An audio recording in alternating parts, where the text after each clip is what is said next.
Selamat malam, para pendengar sekalian. Saya mengundang Anda untuk menyimak sebuah kisah. Ibu mertua memaksa saya untuk bercerai dan memberi saya waktu 48 jam untuk angkat kaki dari rumah mewah kami. Saya menandatangani surat-surat itu dan pergi. Namun, pada hari ketiga, ia menelepon, memohon agar saya menarik gugatan dari pengacara. Kisah ini berawal dari pengeluaran 50 miliar untuk membeli rumah elit di Pondok Indah bagi keluarga suami, yang pada akhirnya hanya dibalas dengan surat gugatan cerai dan kartu debit berisi 200 juta. Sebagai kompensasi atas masa muda yang saya habiskan, keluarga suami saya sama sekali tidak menyadari bahwa mereka baru saja secara resmi mengusir sumber kekayaan mereka dan, dengan tangan mereka sendiri, menandatangani vonis kebangkrutan untuk diri mereka sendiri. Suhu Jakarta yang panas dan lembab terasa tak ada apa-apanya dibandingkan dengan atmosfer yang menyesakkan di ruang tamu rumah mewah di Pondok Indah itu.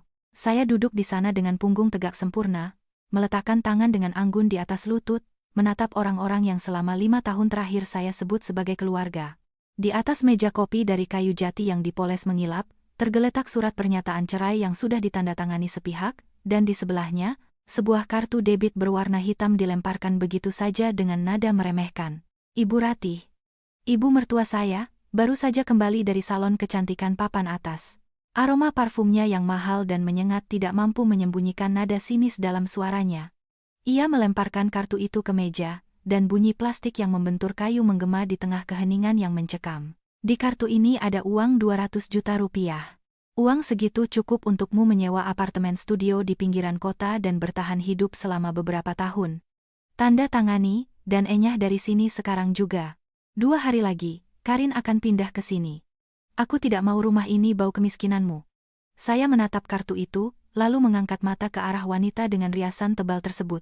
Selama 5 tahun, saya memperlakukannya seperti ibu kandung sendiri, merawat pola makan dan tidurnya, membelikan vitamin impor yang mahal untuk persendiannya, dan membiayai liburannya ke resor bintang 5 di Bali. Dan sekarang, ia menatap saya seolah-olah saya adalah barang kedaluarsa yang sudah saatnya dibuang ke tempat sampah. Bima, suami saya, atau lebih tepatnya, calon mantan suami saya, duduk dengan kaki disilangkan di sofa seberang. Mengenakan setelan jas elegan, ia tidak melepaskan pandangannya dari layar ponselnya, bahkan tidak repot-repot untuk melirik saya. Citra gagah dan sukses sebagai CEO sebuah startup teknologi, yang ironisnya, ia bangun dari uang saya yang diam-diam saya suntikkan ke dalam bisnisnya. Ambil uangnya, Lia, Bima akhirnya bersuara. Nada bicaranya datar dan dingin, seolah sedang menegur bawahannya. Aku tidak mau kamu keluar dari pengadilan dengan tangan kosong. Nanti orang-orang menertawakanku, bilang aku suami pelit yang meninggalkan mantan istri tanpa apa-apa. Anggap saja ini kompensasi untuk masa mudamu. Saya tersenyum tipis. Kompensasi untuk masa muda. 5 tahun hidup saya, begitu banyak tenaga, perasaan, dan kekayaan luar biasa yang diam-diam saya habiskan untuk keluarga ini, kini dinilai seharga 200 juta rupiah. Shinta, adik perempuan Bima, turun dari lantai 2. Ia baru saja menjalani operasi rinoplasti. Batang hidungnya masih merah dan bengkak, tetapi kesombongannya sudah melambung tinggi. Sambil berjalan melewati saya, Shinta dengan kasar menyambar gantungan kunci kamar tidur saya dari atas meja. Kakak ipar. Oh, lupa. Lia, kunci ini aku yang pegang. Kamu hanya boleh mengemasi barang-barang pribadimu. Jangan coba-coba membawa apapun dari rumah ini. TV, kulkas, sofa ini. Semuanya dibeli dengan uang hasil jerih payah kakakku. Saya menatap Shinta, teringat bagaimana sebulan yang lalu ia dengan suara manis merengek meminta 30 juta kepada saya untuk operasi hidung struktural itu. Saat itu, ia menyebut saya sebagai kakak ipar terbaik di dunia. Sekarang, di wajahnya hanya terbaca seringai kejam dan kurang ajar. Saya menarik napas dalam-dalam, menekan rasa sakit tajam yang menghimpit dada. Saya tidak akan menangis. Air mata Aulia Wijaya, putri tunggal direktur utama Wijaya Group, tidak boleh tumpah untuk mereka yang tidak pantas menerimanya. Selama 5 tahun ini, saya memainkan peran sebagai istri sederhana dari keluarga biasa, yang orang tuanya konon adalah petani yang menjual tanah di desa untuk memberikan mahar kepada putrinya. Saya melakukannya hanya karena saya ingin menemukan cinta yang tulus dan tanpa pamrih. Saya ingin Bima mencintai saya apa adanya, bukan karena aset raksasa di belakang saya, tapi saya telah salah besar. Saya mengambil pulpen. Tanda tangan saya tergores di atas kertas dengan mantap dan percaya diri, tanpa getaran sedikit pun. Baik, sudah saya tanda tangani, kata saya dengan suara yang anehnya tenang. Tapi ingatlah hari ini, kalian yang mengusir saya. Dan lihat saja, jangan sampai kalian menyesalinya. Ibu Ratih tersenyum sinis sambil mengipasi dirinya. Menyesal? Kamu pikir kamu siapa? Kamu itu hanya benalu yang tidak berguna. Putraku sekarang seorang CEO. Sebentar lagi dia akan menandatangani kontrak dengan Adhitama Capital. Dan dia akan menikahi Karin, putri pemiliknya. Kamu itu tidak ada apa-apanya dibanding Karin. Pergi dari hadapanku. Bima masih terpaku pada ponselnya, sepertinya sedang berkirim pesan dengan selingkuhannya. Ia hanya melambaikan tangan, memberi isyarat agar saya cepat pergi. Di matanya saat itu, saya hanyalah sebuah rintangan yang harus disingkirkan untuk membuka jalan menuju masa depan gemilang bersama wanita kaya. Saya berdiri, mengambil salinan surat cerai saya, dan membiarkan salinan lainnya di atas meja. Saya tidak menyentuh kartu berisi 200 juta itu, hanya menggesernya sedikit ke arah Bima. Simpan saja uang ini. Sebentar lagi, kamu akan sangat membutuhkannya. Bima mengangkat matanya dan mengerutkan kening karena tidak mengerti. Uangnya tidak cukup? Jual mahal, ya. Begitu kamu melangkah keluar dari gerbang, jangan pernah berpikir untuk kembali dan memohon. Jangan khawatir. Saya menatap lurus ke matanya. Tatapan dingin saya membuatnya sedikit bergidik. Saya tidak pernah kembali pada kesalahan saya. Selamat tinggal. Saya berbalik dan melangkah pergi, meninggalkan tawa puas Ibu Ratih dan Shinta, serta sikap acuh tak acuh yang kejam dari pria yang pernah saya cintai lebih dari hidup saya sendiri. Di luar, matahari bersinar terik, tetapi tiba-tiba hati saya terasa luar biasa ringan. Drama ini telah berakhir. Sekarang, kehidupan Aulia Wijaya yang sesungguhnya baru saja dimulai. Saya naik ke lantai atas, ke kamar tidur luas tempat saya tinggal selama 5 tahun. Segala sesuatu di ruangan ini, dari gorden dan spray hingga lukisan di dinding, dipilih secara pribadi oleh saya dan dibeli dengan uang saya. Namun sekarang, menatap semua ini, saya hanya merasakan keterasingan yang aneh. Saya mengambil koper dari rak atas lemari. Shinta berdiri di ambang pintu, mengawasi saya dengan tatapan tajam, seolah takut saya akan mencuri perhiasan pusaka keluarga mereka. Bawa baju-baju lamamu saja, perintahnya sambil mengangkat dagu. Gaun-gaun malam yang Bima belikan untukmu ke pesta-pesta itu, tinggalkan di sini. Saya tertawa.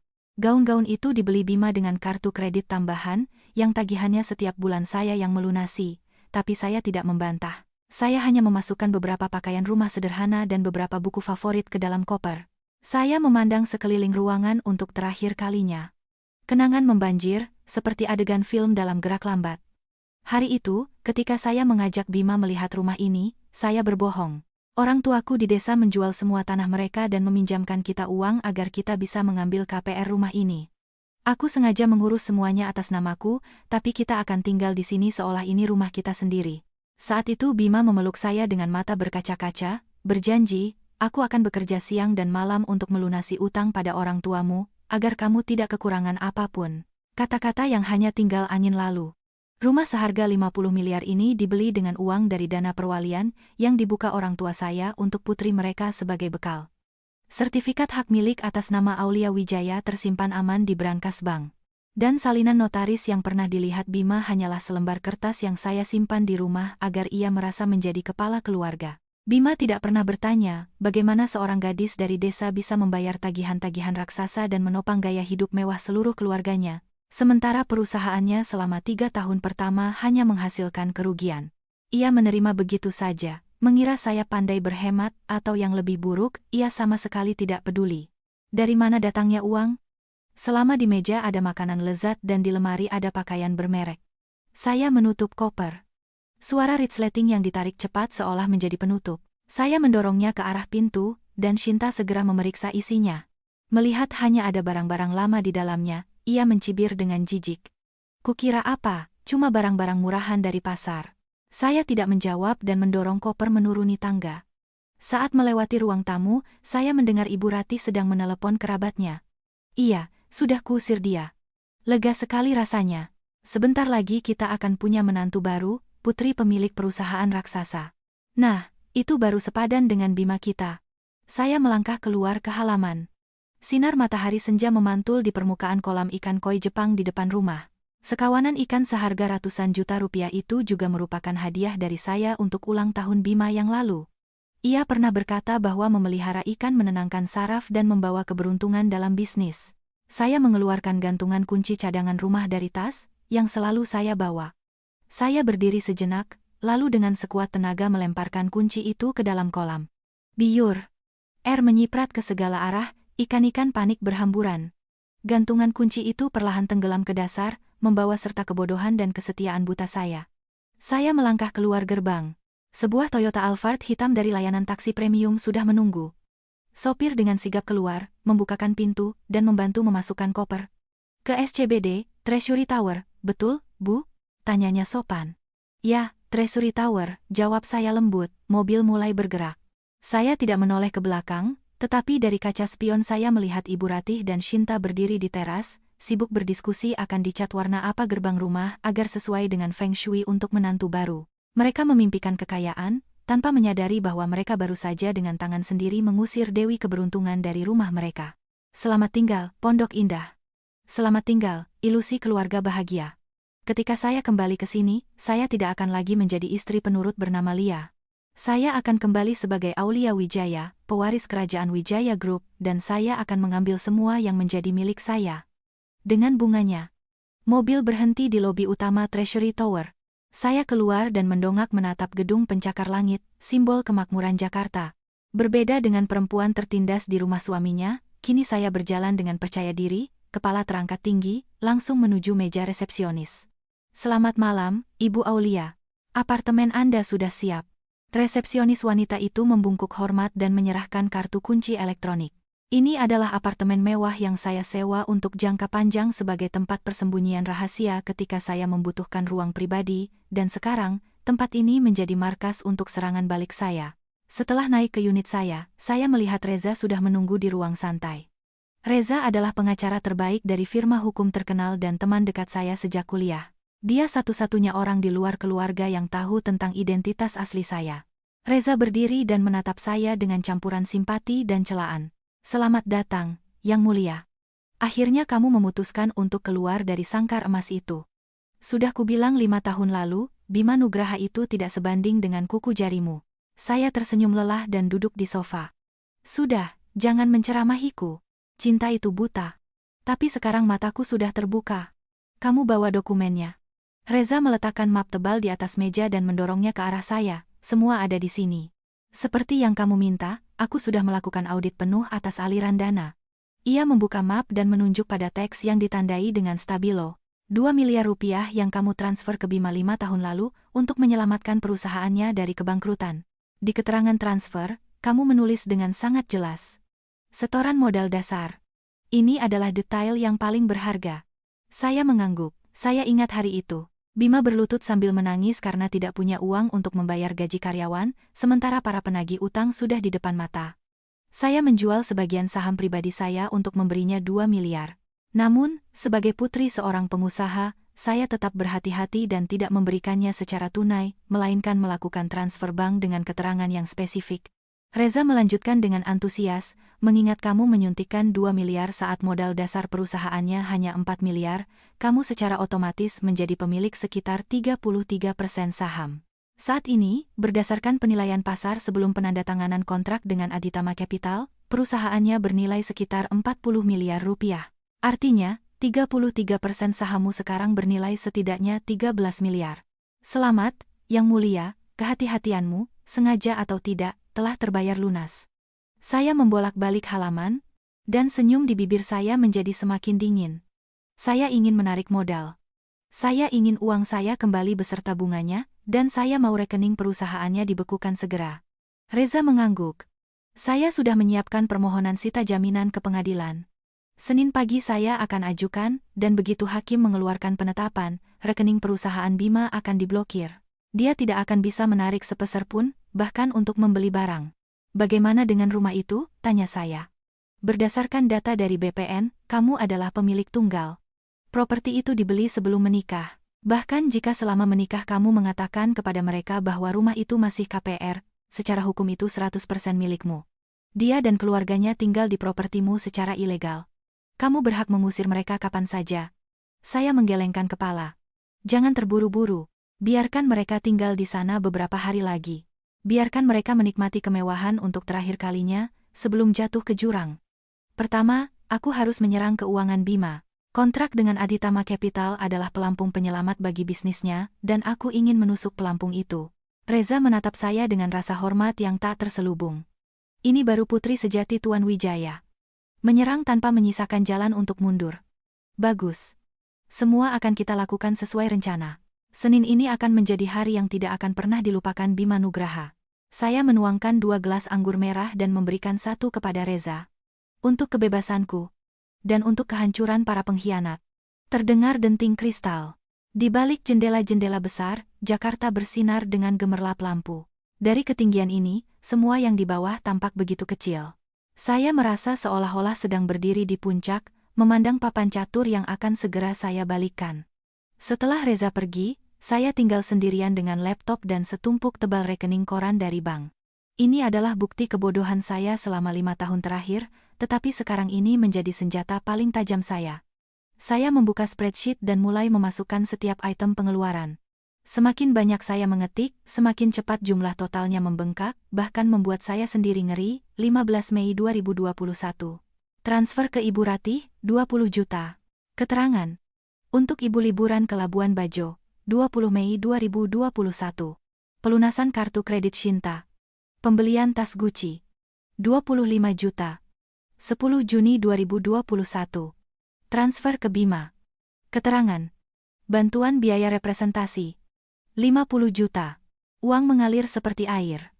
Saya teringat bagaimana Ibu Ratih mengeluh sakit punggung dan meminta dirawat di spa mewah. Setiap paket perawatan berharga puluhan juta, dan saya diam-diam menggesekkan kartu di mesin EDC. Ia kembali dari sana dengan wajah segar, membual kepada tetangga betapa perhatian dan murah hatinya putranya, tanpa pernah sekalipun menyebut nama saya. Lalu si ipar berharga, Sinta. Ia ingin membuka butik pakaian, tetapi tidak punya modal awal. Ia berbisik di telinga saya, Kak Lia, pinjami aku uang untuk bisnis, dong. Nanti begitu untung, langsung aku kembalikan. Kita kan keluarga. Buat apa formalitas? Saya mentransfer 200 juta untuk membeli stok barang dan 100 juta lagi untuk uang jaminan sewa tempat. Pada akhirnya, butik itu bangkrut setelah 3 bulan karena pendapatannya ia habiskan di kelab malam dan untuk belanja barang-barang bermerek. Uang itu bisa dianggap hilang, tetapi untungnya, kehati-hatian alami saya menyelamatkan saya dari kehancuran total. Semua transfer besar saya lengkapi dengan keterangan pembayaran yang jelas, dan untuk pinjaman pribadi kecil seperti uang untuk butik Shinta atau transfer kepada ibu mertua untuk merenovasi rumah leluhur mereka di desa, saya masih menyimpan bukti percakapan di WhatsApp. Saya membuka aplikasi dan menemukan percakapan dengan Shinta 2 tahun lalu. Shinta, aku sudah transfer 200 juta ya, sebagai pinjaman untuk membuka butik.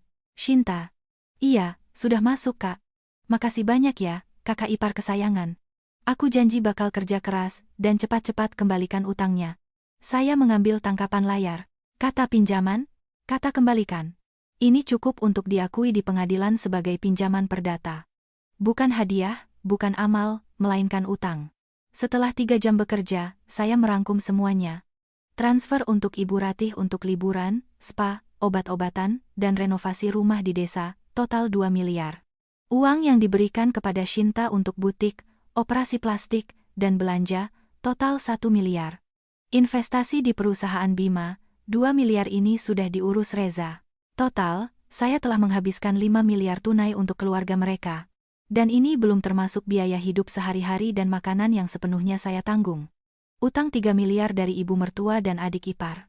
Saya akan menagihnya sebagai tuntutan ganti rugi. Saya mencetak semua rekening koran dan menandai baris-baris terpenting dengan stabilo kuning. Angka-angka yang berbicara ini akan menjadi tamparan bagi mereka yang baru saja menyebut saya benalu miskin. Saya menyesap kopi, dalam hati berkata, Ibu Ratih, Shinta, sebanyak yang kalian kuras dariku, sebanyak itu pula yang harus kalian kembalikan. Bersiaplah. Saya tidak membuka badan amal untuk orang-orang yang tidak tahu berterima kasih. Sementara saya berkutat dengan angka-angka di Treasury Tower, di rumah Pondok Indah, sebuah drama tragikomedi sedang berlangsung, yang saya ketahui berkat telepon dari manajer kompleks perumahan. Telepon berdering. Di layar muncul nama Pak Iqbal, keamanan. Halo, selamat malam. Ibu Aulia, maaf mengganggu. Apakah Ibu ada di rumah? Di tempat Ibu ada sekelompok pekerja sedang merobohkan dinding, suaranya bising sekali sampai ke seluruh kompleks. Tetangga mengeluh, dan setelah saya periksa, Ibu tidak mengajukan izin untuk pekerjaan renovasi. Saya mengerutkan kening. Merobohkan dinding? Saya tidak di rumah. Siapa yang merusak dinding di sana? Ibu Ratih, mertua ibu. Beliau memerintahkan para pekerja untuk merobohkan dinding antara ruang tamu dan dapur untuk memasang akuarium raksasa. Petugas keamanan datang untuk memberi peringatan, tapi beliau malah mengamuk. Saya tertawa terbahak-bahak. Ibu Ratih tidak membuang-buang waktu. Belum genap sehari sejak saya diusir, ia sudah merombak rumah untuk menantu barunya. Pasti akuarium itu adalah keinginan Karin Aditama. Pak Iqbal, tolong bertindak sesuai prosedur. Buat berita acara dan minta mereka segera menghentikan pekerjaan. Rumah itu atas nama saya. Saya tidak memberikan surat kuasa renovasi kepada siapapun. Jika mereka menolak, panggil polisi atas tuduhan perusakan properti. Siap, Ibu Aulia, segera kami laksanakan. Belakangan, dari cerita Pak Iqbal dan rekaman CCTV yang masih bisa saya akses, saya melihat gambaran utuhnya. Shinta menyewa kru video untuk syuting konten TikTok. Dengan riasan lengkap dan gaun pendek, ia berjalan dengan angkuh di sekitar ruang tamu, berkata dengan nada sombong, "Hai guys. Hari ini Shinta akan kasih kalian room tour villa keluarga kami seharga puluhan miliar di Pondok Indah. Ini ruang tamu kami, tempat kami biasa mengadakan pesta-pesta mewah." Tepat pada saat itu, memotong monolognya yang antusias, petugas keamanan dan manajer kompleks masuk ke dalam rumah. Suara bor dan palu godam seketika berhenti. "Kami minta pekerjaan konstruksi ilegal ini dihentikan segera," kata Pak Iqbal dengan suara keras. Ibu Ratih, yang baru saja memberi arahan kepada para pekerja, dengan marah menghampirinya, wajahnya memerah karena amarah. "Siapa kalian berani-beraninya masuk ke rumah saya dan memerintah? Ini rumah anak saya. Saya mau robohkan apa saja, itu urusan saya. Apa urusan kalian?" "Mohon maaf Bu, pemilik properti ini tidak mendaftarkan izin renovasi. Perobohan dinding struktural secara sepihak adalah pelanggaran aturan dan mengancam keselamatan," jawab Pak Iqbal dengan tenang. "Izin apa lagi? Anak saya Bima Nugraha, dia pemilik rumah ini. Nanti kalau dia pulang, saya adukan, dan dia akan pecat kalian semua." Teriak Ibu Ratih hingga telinga berdengung. Pak Iqbal tetap tenang, tetapi tegas. "Kami sudah memeriksa data di BPN. Pemilik tunggal rumah ini adalah Aulia Wijaya. Tidak ada nama Bima Nugraha di dalam dokumen. Ibu bisa memeriksanya sendiri." Kata-kata Pak Iqbal seolah menyiram Ibu Ratih dengan sember air es. Shinta, yang masih merekam kejadian itu di ponselnya, membeku kaget dan buru-buru mencoba mematikan siaran langsungnya, tetapi sudah terlambat. Ribuan penonton telah mendengar kalimat pemilik Aulia Wijaya. "Apa? Lia?" gagap ibu mertua. Wajahnya berubah dari merah menjadi pucat pasi. "Dia bohong. Dia bilang rumah ini atas namanya demi orang tuanya di desa. Tapi anakku yang membayar semuanya. Kami hanya bekerja berdasarkan dokumen resmi. Mohon bubarkan para pekerja dan kembalikan semuanya seperti semula, atau kami terpaksa memanggil polisi." Para pekerja, merasakan ada yang tidak beres, dengan cepat mengemasi peralatan mereka dan pergi, tidak berani lagi melakukan apapun. Ibu Ratih tetap berdiri terpaku di tengah tumpukan puing-puing, bergumam tak percaya. Ilusinya tentang kekuasaan dan kekayaan absolut baru saja hancur berkeping-keping oleh selembar data dari BPN. Dan ini barulah permulaan dari mimpi buruk panjang mereka. Malam itu, udara di Pondok Indah terasa pekat, menandakan akan datangnya badai. Setelah petugas keamanan membuat laporan dan para pekerja kabur, Ibu Ratih terduduk di tangga marmer, pucat seperti mayat, tetapi masih terus melontarkan kutukan. Ia menolak percaya bahwa rumah yang begitu ia banggakan di depan semua kerabat sebenarnya adalah milik menantu yang kemarin ia usir tanpa ampun. "Saya tidak ada di sana, tetapi melalui sistem smart home, saya bisa melihat semuanya." Drama itu berlangsung secara langsung. Sekitar pukul 5 sore, sebuah Mercedes-Benz GLC 300 milik Bima masuk ke halaman dengan decitan rem. Ia melompat keluar dari mobil. Dasi longgar, jas kusut. Keningnya berkilauan karena keringat meskipun AC mobil menyala penuh. Sepertinya ibunya sudah menelepon dan dengan histeris menceritakan penghinaan dari petugas keamanan. Tanpa menyapa, Bima menyerbu masuk ke ruang tamu, tempat Ibu Ratih sedang memegangi dadanya sambil terengah-engah. "Ibu, ada apa ini? Kenapa Satpam tidak mengizinkan pekerja masuk?" bentaknya, nyaris tidak bisa menahan amarah. Melihat putranya, Ibu Ratih melompat seolah meraih sedotan terakhir dan mencengkeram lengan bajunya. Suaranya pecah. "Anakku, mereka benar-benar keterlaluan. Si Iqbal itu, kepala keamanan mereka, bilang rumah ini bukan milikmu. Katanya di data BPN, rumah ini atas nama si Lia. Cepat ambil sertifikatnya, tunjukkan ke wajah mereka, dan pecat para bajingan itu." Bima membeku sejenak. Kepanikan melintas di matanya. Selama 5 tahun, ia tidak pernah sekalipun memegang sertifikat asli rumah itu. Hari itu, ketika kami pindah, saya hanya menunjukkan salinan yang dilegalisir, mengatakan bahwa aslinya ada di bank karena rumah itu masih dalam cicilan KPR. Ia percaya begitu saja, karena dalam benaknya, saya selamanya adalah gadis desa Lugu. Mana mungkin saya punya uang 50 miliar untuk rumah semewah ini? Bu, tenanglah. Bima menepis tangan ibunya dan bergegas ke lantai atas. Saya mengalihkan kamera ke ruang kerja di lantai 2. Bima berlari ke brankas elektronik yang tertanam di dinding. Brankas itu saya yang beli, dan kata sandinya adalah tanggal pernikahan kami. Dengan jari gemetar, ia memasukkan kode. Bip bip bip klik.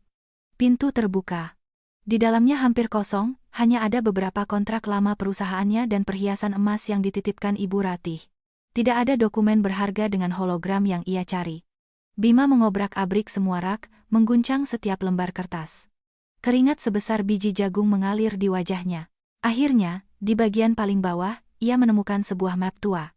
Itulah salinan notaris dari data BPN yang saya tunjukkan padanya setelah pernikahan. Ia menyambar kertas itu, matanya terpaku pada kolom pemegang hak. Huruf tebal dan besar itu menusuk matanya, Aulia Wijaya. Tidak ada nama Bima Nugraha, tidak ada catatan tentang kepemilikan bersama suami istri. Tangan Bima terkulai lemas. Kertas itu melayang dan jatuh ke lantai. Ia mundur dan ambruk di kursi kulit. Wajahnya menjadi benar-benar kosong. Ia dengan panik mengeluarkan ponsel dan menelepon pengacara internal perusahaannya. Halo, Tony. Pertanyaan mendesak. Properti dibeli sebelum menikah, didaftarkan hanya atas nama istri.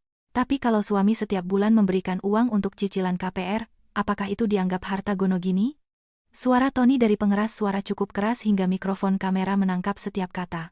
Kecil kemungkinannya, Pak. Jika properti terdaftar sebelum pernikahan, itu 100% harta pribadi.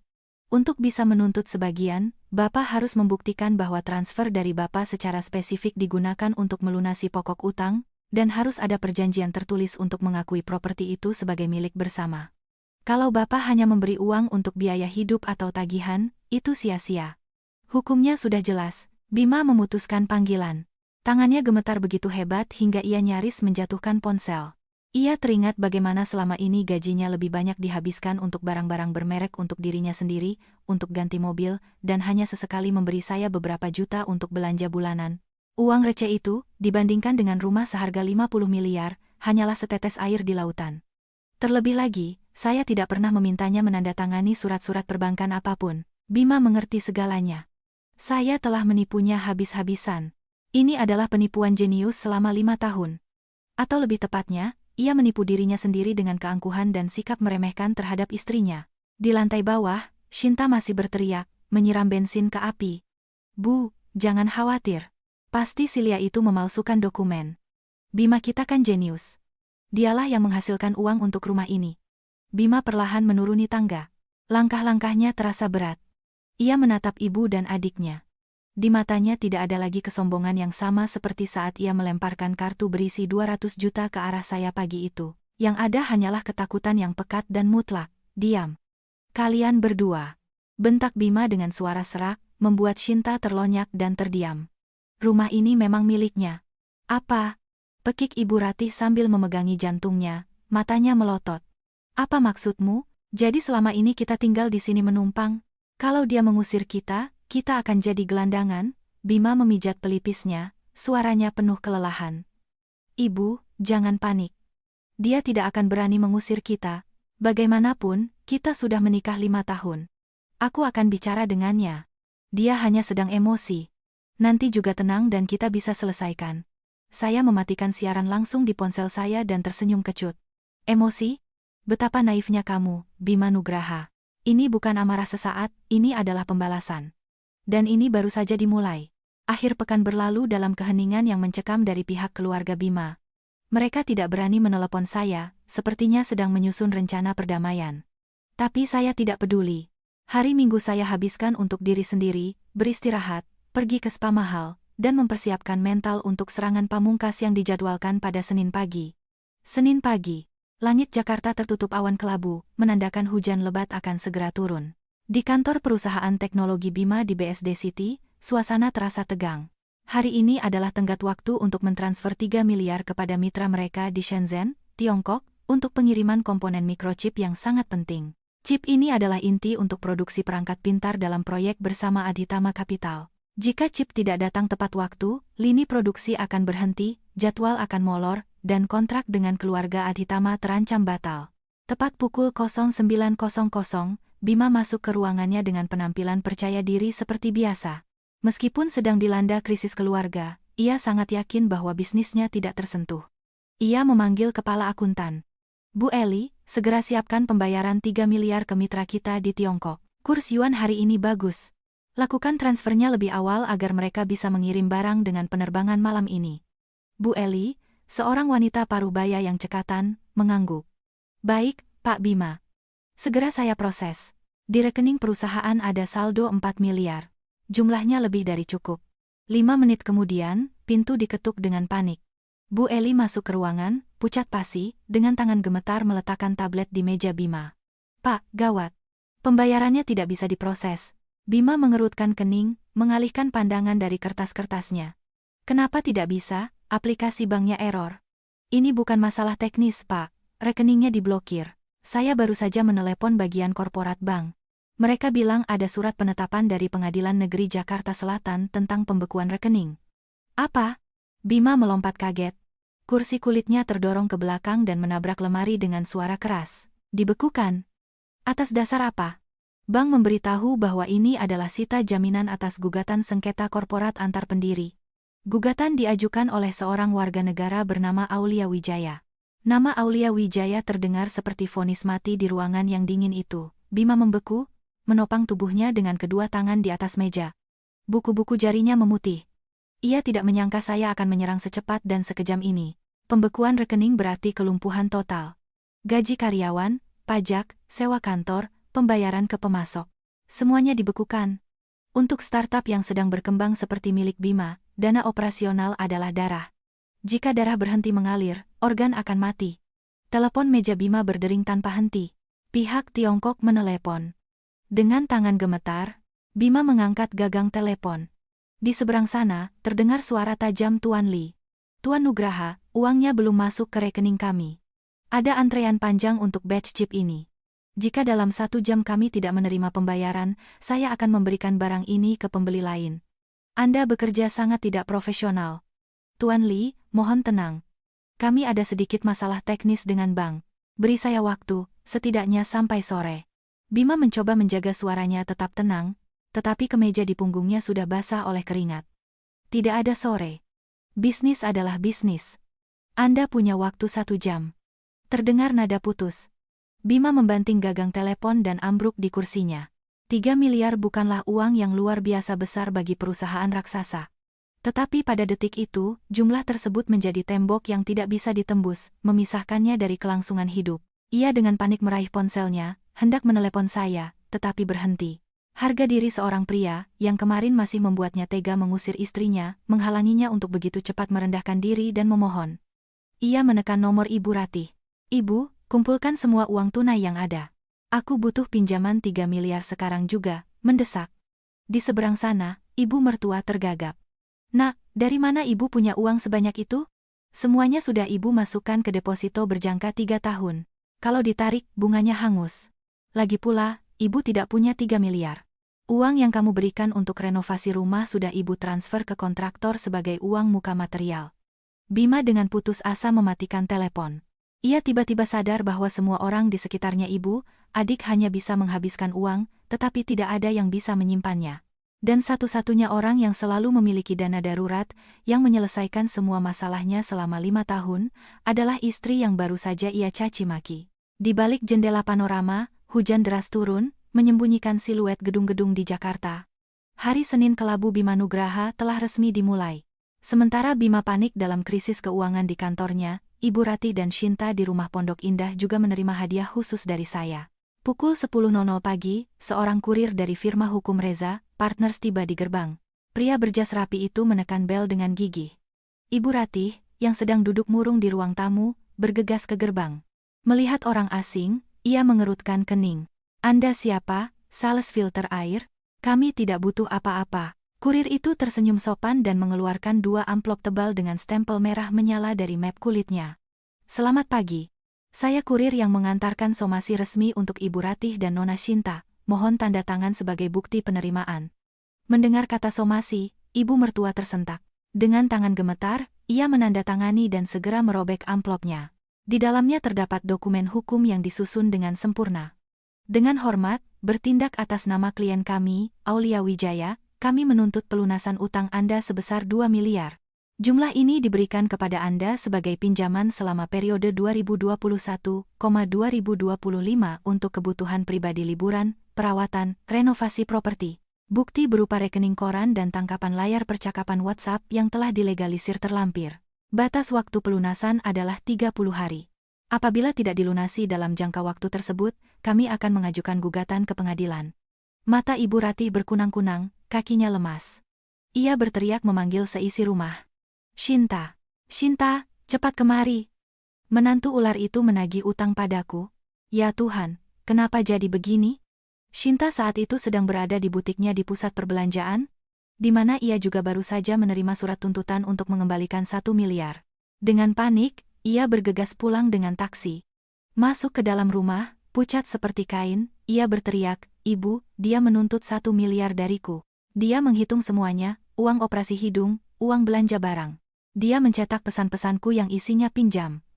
Lihat ini. Ibu dan anak itu duduk berhadapan, hijau karena ngeri. Selama ini mereka menganggap uang yang saya berikan adalah upeti yang wajib dibayarkan seorang menantu untuk hak tinggal di keluarga mereka. Tidak pernah terlintas di benak mereka bahwa uang itu harus dikembalikan.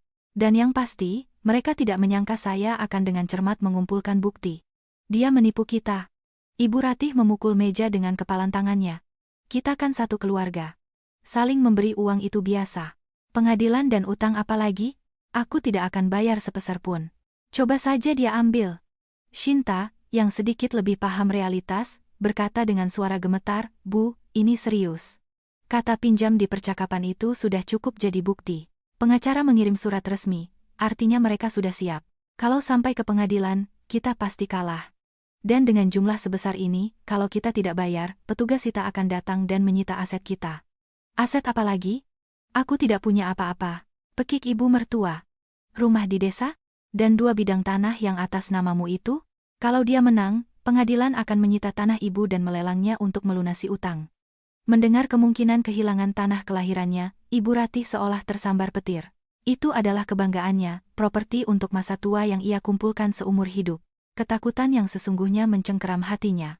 Citra menantu yang penurut dan pendiam lenyap, digantikan oleh citra iblis yang perhitungan dan tanpa ampun. Telepon Bima. Cepat telepon Bima, suruh dia selesaikan urusan dengan istrinya yang gila itu. Teriak Ibu Ratih putus asa, tetapi ia tidak tahu bahwa kondisi Bima saat ini 1000 kali lebih buruk. Surat-surat somasi itu bukan sekadar kertas, melainkan pukulan psikologis yang meruntuhkan sisa-sisa kesombongan keluarga Nugraha. Pukul 11.00, telepon saya berdering. Di layar tertera nama, suami. Saya tersenyum kecut, dengan santai menyesap teh kamomil, dan baru kemudian menjawab, menyalakan pengeras suara agar Reza juga bisa mendengar. Halo, suara saya lebih dingin dari es. Dari pengeras suara, terdengar raungan gila Bima. Lia, kamu sudah gila, ya? Ya, apa yang kamu lakukan? Kenapa kamu blokir rekening perusahaanku? Kamu tahu kan kiriman chip tertinggal di Pabean Karena belum dibayar? Kamu mau menghancurkanku? Saya menjauhkan telepon dari telinga dan dengan tenang menjawab, kamu salah. Aku tidak menghancurkanmu. Aku hanya menggunakan hak hukumku sebagai pemegang saham.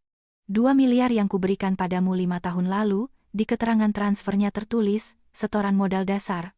Kamu lupa? Modal dasar apa? Itu uang yang kamu berikan untuk startupku. Kita suami istri. Uangmu ya uangku juga. Teriak Bima. Hukum berkata lain, Bima, potong saya dengan tajam. Dana itu adalah harta pribadiku, rekening koran adalah bukti yang tak terbantahkan. Dengan 2 miliar itu, berdasarkan penilaian tahun 2021, aku mendapatkan 33% saham perusahaanmu. Sekarang aku tidak mau lagi jadi investor. Aku mau keluar. Kembalikan modal awalku ditambah keuntungan dari pertumbuhan valuasi, dan aku akan menandatangani surat pencabutan pembekuan rekening. Bima terdiam sejenak. Napasnya yang berat terdengar bahkan melalui pengeras suara. Berapa yang kamu mau? Suaranya melemah, bercampur dengan kebencian dan keputusasaan. Berdasarkan valuasi pasar saat ini, 33% saham bernilai 13 miliar rupiah. Ditambah 3 miliar utang ibu dan adikmu. Total 16 miliar. Begitu uang itu masuk ke rekeningku, semuanya akan selesai dengan damai. 16 miliar? Kamu perampok, teriak Bima. Dari mana aku bisa dapat 16 miliar tunai sekarang? Kamu tahu semua uang tunai sudah diinvestasikan di proyek dengan Aditama, itu masalahmu, jawab saya dingin. Kamu punya rumah di Pondok Indah, punya Mercedes, jam tangan Swiss, jual saja. Atau minta bantuan pacar barumu, si putri miliarder itu. Masa pewaris korporasi tidak bisa menemukan 16 miliar yang remeh itu untuk menyelamatkan kekasihnya? Kata-kata saya menusuk titik terlemahnya. Ia belum berani menceritakan utang-utangnya kepada Karin. Jika Karin tahu ia bangkrut dan terlibat sengketa dengan mantan istrinya, apakah ia masih akan meliriknya? Lia. Nada bicara Bima tiba-tiba berubah menjadi memelas dan memohon. Kita kan sudah hidup bersama 5 tahun, aku tahu aku salah. Aku sudah menyakitimu, tapi jangan pojokkan aku seperti ini. Cabut pembekuannya, biarkan perusahaan bernapas, dan aku akan mencicil semuanya padamu. Aku janji. Saya tertawa getir. Hidup bersama? Saat kamu dan ibumu mengusirku dengan 200 juta yang hina itu, apa kalian ingat kita pernah hidup bersama?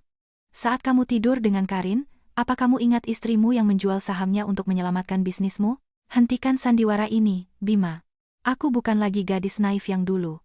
Pagi uang, sore kursi. Tidak ada uang, biar pengadilan yang memutuskan. Setelah mengatakan itu, saya menutup telepon. Saya menatap Reza. Ia mengacungkan jempol. Brilian. Pukulan ke dompet adalah cara tercepat untuk membuka topeng. Kamu melakukan semuanya dengan sempurna. Saya memandang keluar jendela. Hujan mulai reda, tetapi badai yang sesungguhnya dalam hidup Bima Nugraha baru saja menguat. Pukul 14.00 di hari yang sama, di kantor Direktur Utama Aditama Capital, yang terletak di lantai tertinggi sebuah gedung perkantoran di SCBD, suasana terasa berat. Bapak Surya Aditama, seorang pria berpengaruh dengan rambut beruban, sedang memeriksa setumpuk dokumen mendesak yang diantarkan oleh kurir. Pengirimnya anonim, tetapi isinya berbicara sendiri.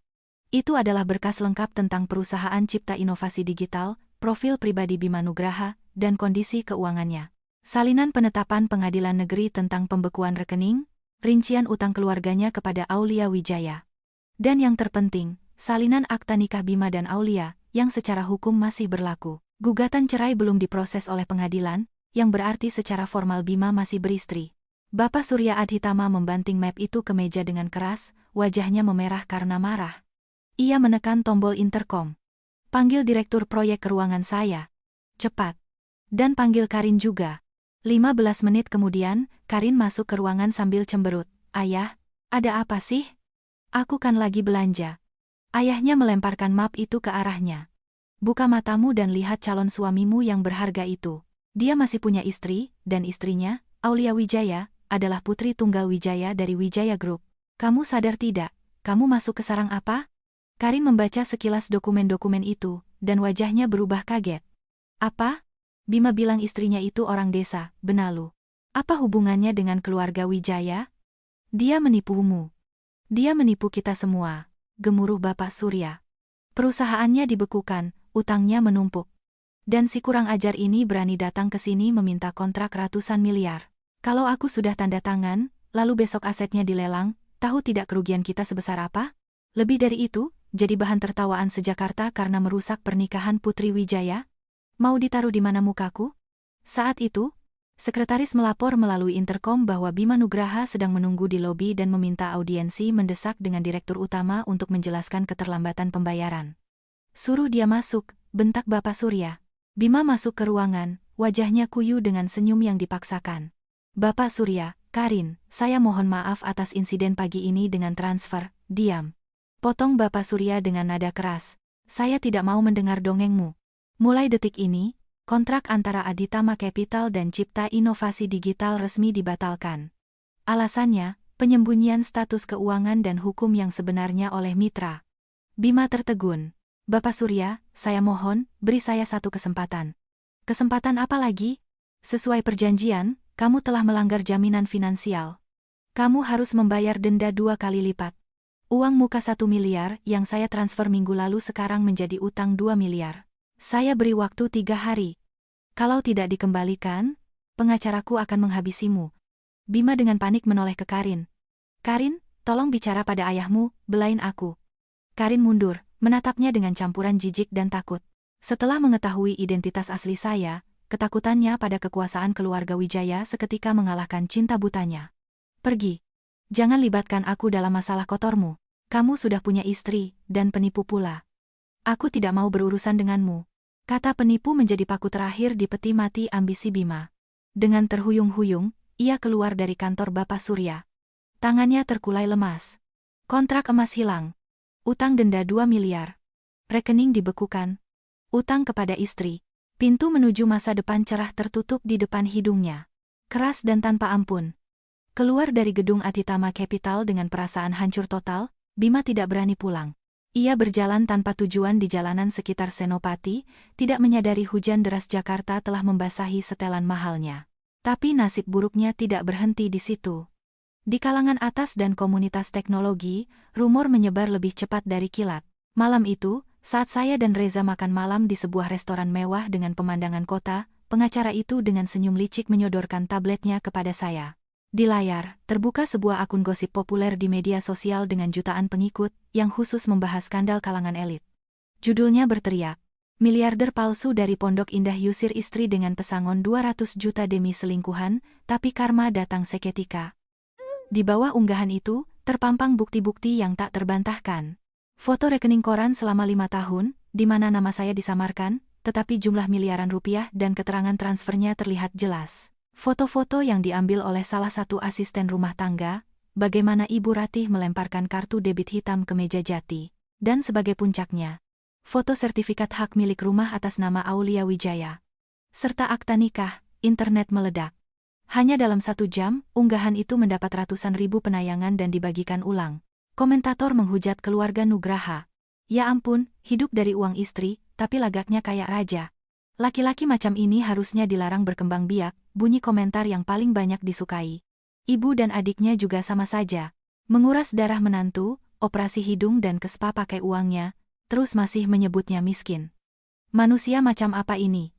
Kekuatan resonansi publik sangat mengerikan. Pengikut dengan cepat menemukan akun media sosial Shinta dan akun butiknya. Dalam setengah jam, peringkat butik itu anjlok menjadi 1 bintang. Pelanggan secara massal membatalkan pesanan dan menuntut pengembalian uang untuk barang yang sudah dibeli. Karin Aditama juga kena getahnya. Meskipun status keluarganya tinggi, cap sebagai perebut suami orang, apalagi suami dari pewaris Wijaya Group, memicu gelombang perundungan. Ia terpaksa segera menghapus semua akun media sosialnya untuk bersembunyi dari kemarahan publik. Saya membaca komentar-komentar itu dengan ketenangan yang aneh di hati. Ini bukan balas dendam buta, ini adalah keadilan. Mereka telah menginjak-injak harga diri saya, dan sekarang mereka harus membayar dengan reputasi elit yang susah payah mereka bangun dengan uang saya. Reza menyesap anggurnya dan dengan senyum puas berkata, lihat, angka yang membagikan terus bertambah.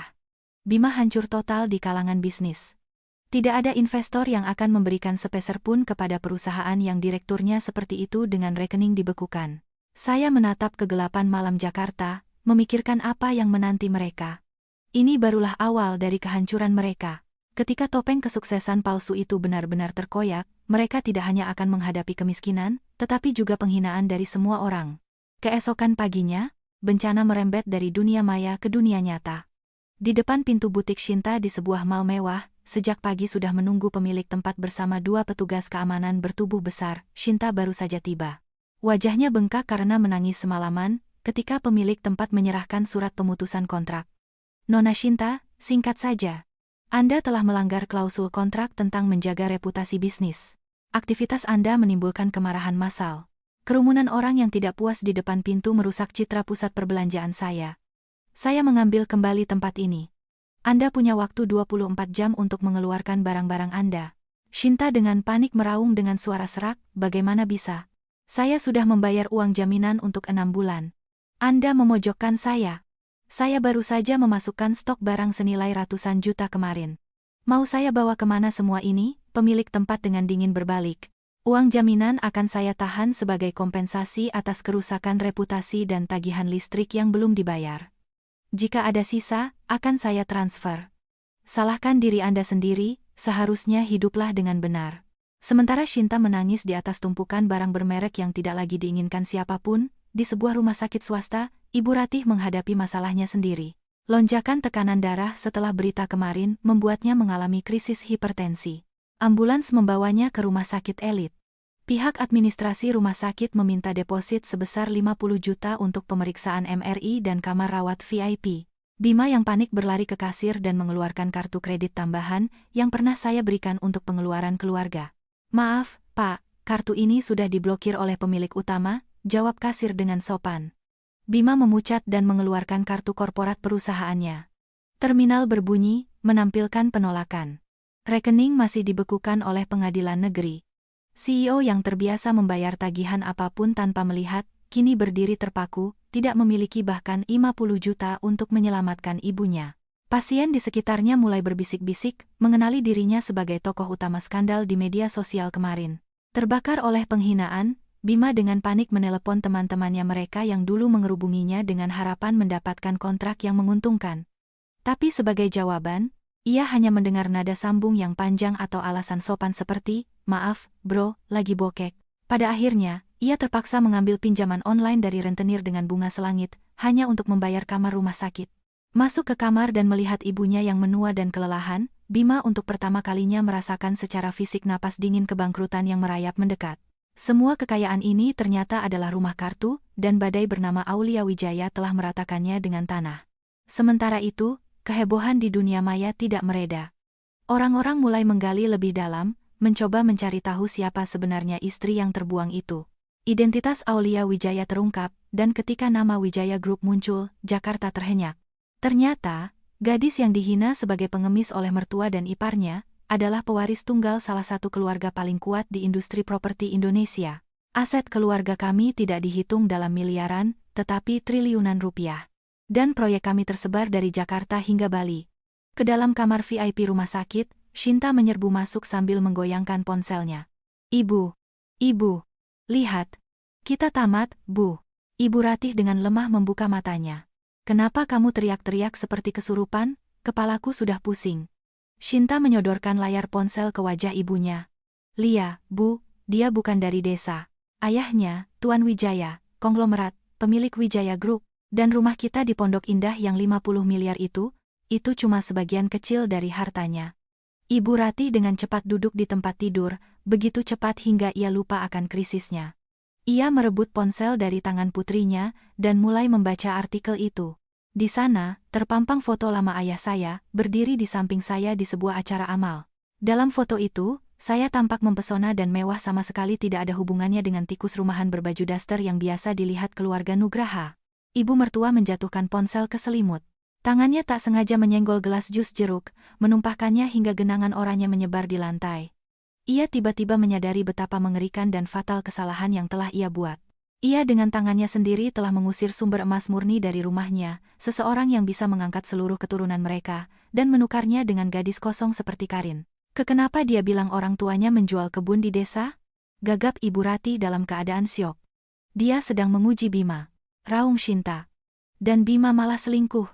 Dan kita memperlakukannya seperti pembantu. Sekarang dia balas dendam. Rekening diblokir, dia menuntut 3 miliar dari kita. Dari mana kita dapat uang sebanyak itu, Bu? Ibu mertua menatap langit-langit rumah sakit dengan pandangan kosong. Penyesalan yang terlambat mulai menggerogotinya dari dalam. Ia teringat makan malam yang saya masak, bagaimana saya memijat kakinya, bagaimana saya tidak tidur semalaman menjaganya saat sakit. Semua itu ia anggap sebagai kewajiban menantu miskin. Sekarang, ia sadar, itu adalah cinta tulus dan kesabaran tanpa batas dari seorang wanita berkelas terhadap keluarga suaminya. Tapi ia sendiri telah menginjak-injaknya hingga hancur. Meninggalkan hiruk-pikuk apartemen di SCBD, saya memutuskan untuk kembali ke kediaman keluarga orang tua saya di Menteng, tempat di mana saya selalu ditunggu dengan tangan terbuka. Ayah saya sedang duduk di perpustakaan. Sinar matahari sore menerobos jendela-jendela tinggi, menonjolkan profil tegas dan berwibawa dari pria yang membangun sebuah kerajaan raksasa. Melihat saya, ia meletakkan koran dan dengan isyarat lembut menunjuk ke kursi di seberangnya. "Putriku, tidak mudah bagimu 5 tahun ini," suaranya yang dalam penuh kehangatan. Tidak ada sedikit pun celaan karena saya menyembunyikan pernikahan saya dan menahan penghinaan. Saya menunduk. Hidung terasa perih. Maaf, Ayah. Aku terlalu keras kepala, ingin membuktikan bahwa cinta tidak bergantung pada uang. Ayah tersenyum bijak, senyuman orang yang telah melalui banyak hal. Pelajaran 5 tahun ini memang mahal, tapi itu memberimu lebih banyak pengalaman daripada duduk di kantor perusahaan. Kamu belajar memahami orang, bersabar, dan yang terpenting, membela diri saat diperlukan. Ayah mendukung penuh caramu menuntut keadilan sekarang. Ia berjalan ke brankas, mengeluarkan sebuah map biru dan menyerahkannya kepada saya. Perusahaan kita akan memulai pembangunan kompleks resor bintang 6 di Mandalika, Lombok. Ini proyek utama Ayah tahun ini. Ayah ingin kamu yang memimpinnya. Kamu butuh lingkungan baru, pekerjaan nyata, untuk membuktikan kemampuanmu dan melupakan semua mimpi buruk ini. Saya mengambil map itu, merasakan beratnya tanggung jawab dan kepercayaan besar dari Ayah. Aku setuju, Ayah. Aku tidak akan pernah mengecewakanmu lagi. Bagus, Ayah menepuk bahu saya. Urusan pengadilan, pembekuan rekening, dan penagihan utang, serahkan pada Reza. Tugasmu adalah melihat ke depan. Kamu adalah pewaris keluarga Wijaya.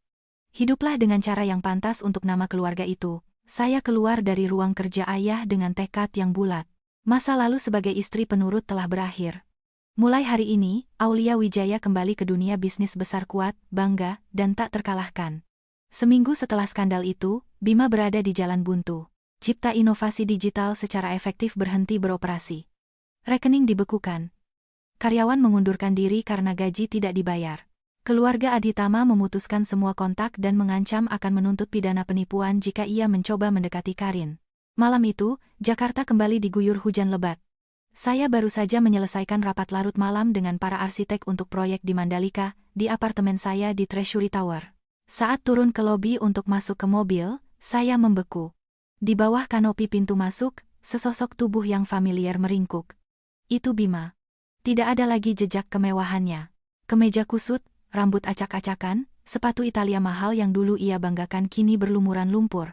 Melihat saya, ia berlari ke depan, tetapi langsung dihalangi oleh keamanan gedung. Lia, kumohon, beri aku 5 menit, teriaknya menembus deru hujan. Saya memberi isyarat kepada keamanan untuk mundur, dengan perlahan membuka payung hitam dan menghampirinya. Kami hanya berjarak 1 meter, tetapi rasanya ada jurang pemisah antara dua dunia. Bima tiba-tiba berlutut, tepat di genangan air, tidak peduli pada air dingin yang menghantam wajahnya. Lia, aku tahu aku dibutakan oleh keserakahan dan ilusi kesuksesan ini. Tapi kumohon, demi 5 tahun pernikahan kita, cabut gugatanmu. Buka blokir rekening perusahaan, biarkan ia bertahan. Ini adalah hasil kerja kerasku seumur hidup. Kalau perusahaan ini hancur, aku tidak punya apa-apa lagi. Saya menatap pria yang berlutut di hadapan saya, dan tidak merasakan kepuasan atau kemenangan, hanya rasa jijik yang mendalam. Bahkan sekarang, di titik terendah, ia hanya khawatir tentang perusahaan dan kantongnya. Tidak ada satu kata pun penyesalan tulus atas rasa sakit yang ia sebabkan padaku. Demi 5 tahun pernikahan kita, ulang saya dengan ironi pahit. 200 juta yang kau lemparkan padaku hari itu bahkan belum sempat kugunakan.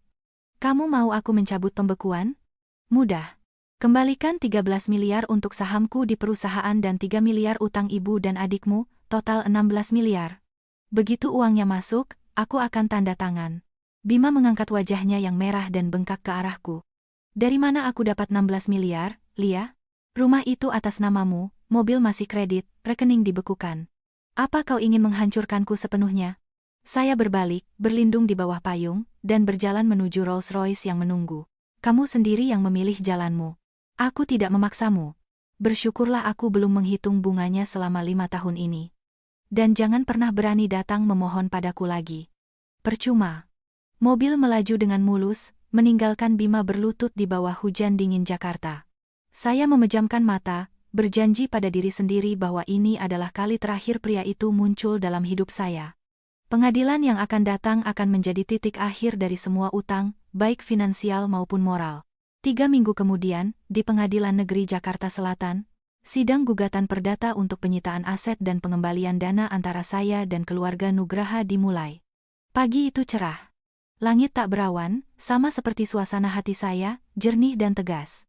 Saya memasuki ruang sidang dengan setelan bisnis yang sederhana namun berpotongan sempurna, didampingi oleh Reza dan tim pengacara korporat dari Wijaya Group. Di seberang, pemandangannya menyedihkan. Ibu Ratih meringkuk di bangku pengunjung. Wajahnya kuyu. Tidak ada lagi jejak wanita sosialita Pondok Indah. Shinta duduk di sebelahnya, matanya bengkak karena menangis, menoleh ke sana kemari dengan cemas seolah takut bertemu kenalan. Bima duduk di meja tergugat.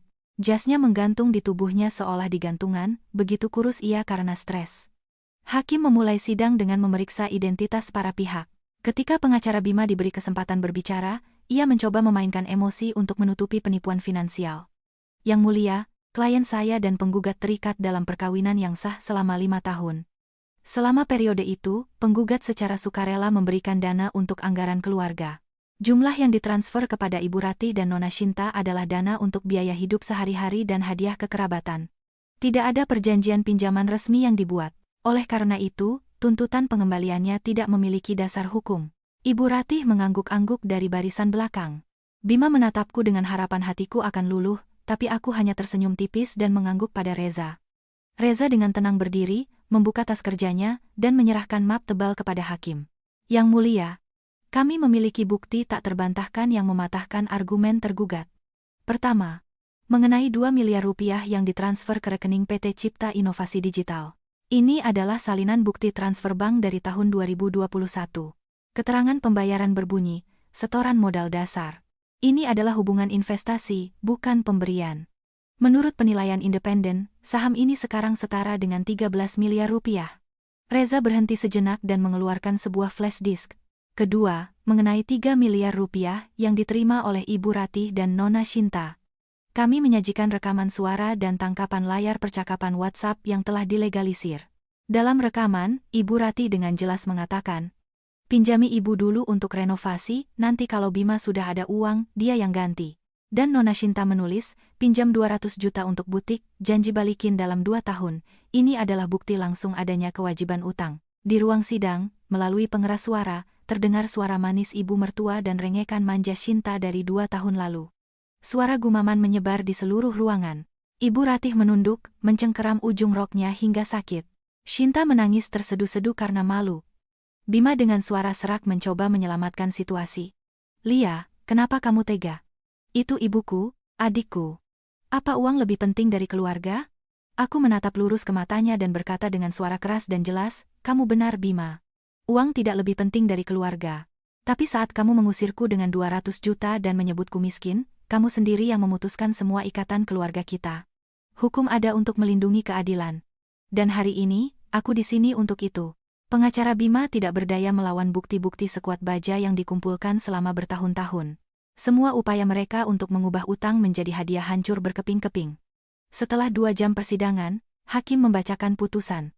Ruangan menjadi hening. Setelah meninjau materi perkara, Pengadilan Negeri Jakarta Selatan memutuskan. Pertama, menyatakan rumah di Pondok Indah adalah properti pribadi penggugat, Aulia Wijaya. Permintaan untuk mengosongkan properti dari penghuni ilegal dikabulkan. Kedua, mengakui transfer 2 miliar rupiah sebagai setoran investasi. Mewajibkan tergugat Bima Nugraha untuk membayar kepada penggugat sebesar 13 miliar rupiah sebagai pokok utang dan keuntungan investasi. Ketiga, mengakui transfer kepada Ibu Ratih dan Nona Shinta sebagai pinjaman perdata. Mewajibkan Ibu Ratih mengembalikan 2 miliar rupiah dan Nona Shinta mengembalikan 1 miliar rupiah. Secara total, mewajibkan para tergugat secara tanggung renteng untuk membayar kepada penggugat Aulia Wijaya sejumlah 16 miliar rupiah. Batas waktu pelaksanaan sukarela adalah 30 hari. Putusan ini dapat diajukan banding. Mendengar kalimat terakhir, Ibu Ratih pingsan di bangkunya. Petugas harus memanggil ambulans. Shinta duduk dengan tatapan kosong, bergumam, "Dari mana? Dari mana kita dapat 16 miliar? Bima berubah menjadi patung garam. Ia menatapku dengan pandangan penuh keputusasaan dan ketakutan.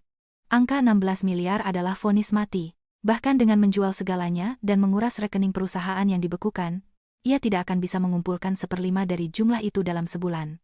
Aku berdiri, mengangguk hormat kepada hakim, dan keluar dari ruangan. Reza, berjalan di sampingku, berkata pelan, "Selamat, keadilan telah ditegakkan. Sekarang tinggal menunggu eksekusi, mereka tidak punya uang sebanyak itu." "Aku tahu," jawabku tenang. Dan saat itulah, mereka akan benar-benar mengerti harga dari pengkhianatan mereka. Keluar ke teras pengadilan, aku memejamkan mata karena silau matahari. Aku menarik napas dalam-dalam. Bernapas terasa begitu ringan, tidak seperti sebelumnya. Utang 5 tahun telah lunas sepenuhnya. Mulai hari ini, tidak ada lagi yang mengikatku dengan mereka. Bahkan setetes rasa kasihan pun tidak tersisa. 30 hari berlalu dengan cepat. Keluarga Nugraha, seperti yang diduga, tidak dapat menemukan 16 miliar. Semua bank yang mereka datangi untuk pinjaman memberikan penolakan dingin. Reza menyerahkan salinan putusan ke jurusita, dan mesin negara pun mulai bekerja. Di suatu hari yang mendung, jurusita tiba di rumah Pondok Indah. Mercedes-Benz GLC 300 kesayangan Bima, simbol kesuksesan palsunya, disegel dan diangkut dengan mobil derek. Koleksi jam tangan Rolex, tas-tas bermerek milik Shinta, dan bahkan perabotan Italia baru yang sempat dibeli ibu mertua secara kredit sebelum aku pergi, semuanya masuk dalam daftar sita untuk dilelang. Bima berdiri dan menyaksikan barang-barangnya diangkut, hatinya serasa teriris. Tetapi yang paling mengerikan bukanlah kehilangan harta benda, melainkan hancurnya reputasi. Karena tidak melaksanakan putusan pengadilan, Bima masuk dalam daftar hitam BI Checking dengan skor kredit terburuk. Semua kartu kreditnya yang tersisa dibatalkan oleh bank. Para kreditur menuntut pelunasan dipercepat. Untuk beberapa tahun ke depan, semua pintu bank tertutup untuknya. Dan berkat permohonan kami untuk pencekalan ke luar negeri untuk menghindari pelarian aset, mimpinya untuk terbang ke Tiongkok dan menyelamatkan kontraknya mati total. Setelah menjual segalanya hingga tak bersisa, keluarga Nugraha hanya mampu mengumpulkan sekitar 3 miliar rupiah. Sisa utang 13 miliar menggantung di atas kepala mereka seperti pedang Damokles hingga akhir hayat. PT Cipta Inovasi Digital secara resmi dinyatakan pailit. Karyawan terakhir meninggalkan kantor dengan makian, mengutuk direktur penipu mereka. Bima duduk di kantor kosong di antara tumpukan kardus dan akhirnya sadar, tanpa uang dan status, ia bukan siapa-siapa. Bahkan ibu dan adiknya, yang dulu memujinya setinggi langit, kini setiap hari menyalahkannya sebagai pecundang yang tidak bisa melindungi keluarga. 6 bulan setelah penggusuran dari Pondok Indah dan kebangkrutan, kehidupan keluarga Nugraha berubah drastis. Dari puncak kemewahan, mereka jatuh ke dasar jurang sosial. Mereka menyewa 2 kamar sempit dan lembab di sebuah rumah kontrakan petak di kawasan kumuh, jauh dari pusat Jakarta yang gemerlap. Kontrakan dengan atap bocor dan bau jamur menjadi rumah baru bagi Ibu Ratih dan Shinta. Ibu mertua, yang dulu menghabiskan ratusan juta untuk perawatan spa, kini duduk di kursi plastik di depan jendela dan dengan jari-jari keriputnya mengupas kacang untuk toko kue lokal, mendapatkan upah recehan per kilogram. Ia menua dengan cepat. Kerutan dalam menggores wajahnya. Ia menghindari cermin karena di sana ia hanya melihat bayang-bayang kekayaan yang ia hancurkan sendiri. Shinta juga merasakan penderitaan. Tidak ada lagi liburan ke Maladewa atau Tas Channel. Sekarang ia bekerja sebagai pelayan di sebuah warung makan di dekat stasiun. Setiap malam ia membawa nampan berat, menahan bau alkohol, candaan cabul, dan pelecehan dari pengunjung mabuk. Ia ratusan kali ingin berhenti, tetapi tidak bisa. Tanpa gajinya yang kecil, mereka tidak akan bisa membayar sewa dan membeli obat untuk ibunya. Bima, yang dulu duduk di kursi kulit di gedung perkantoran, kini memegang setir sebuah mobil LCGC tua yang ia sewa dari kerabat jauh. Ia menjadi sopir taksi online. Setiap pagi ia mengenakan jaket usang dan diam-diam bergabung dalam kemacetan Jakarta yang tak berkesudahan. Jika rutenya kebetulan melewati Pondok Indah, ia akan menarik topinya rendah-rendah, menggertakkan gigi menahan sakit saat melihat bekas rumah kami, yang oleh pemilik barunya direnovasi menjadi lebih mewah. Di malam hari, mereka bertiga berkumpul di dapur yang kotor di sekitar makan malam yang terdiri dari nasi dan lauk seadanya. Tidak ada lagi tawa atau rencana membeli properti. Hanya keheningan yang berat dan menyesakan, serta helaan napas. Saling memandang, mereka hanya melihat rasa malu dan penyesalan yang tak berkesudahan di mata satu sama lain. Mereka telah belajar, menjadi miskin itu menakutkan, tetapi jatuh ke dalam kemiskinan dari puncak kekayaan jauh lebih tak tertahankan. Dan yang lebih tak tertahankan lagi adalah menyadari bahwa kemiskinan ini adalah balasan atas ketidaksyukuran mereka sendiri. Sebaliknya, hidupku telah membuka lembaran baru yang cerah. Setelah setengah tahun mengelola proyek di Mandalika, aku membuktikan kompetensiku, mendapatkan rasa hormat dari seluruh perusahaan dan kebanggaan ayah. Beberapa hari sebelum pembukaan besar resor bintang 6 itu, aku memutuskan untuk kembali ke Jakarta untuk beristirahat sejenak.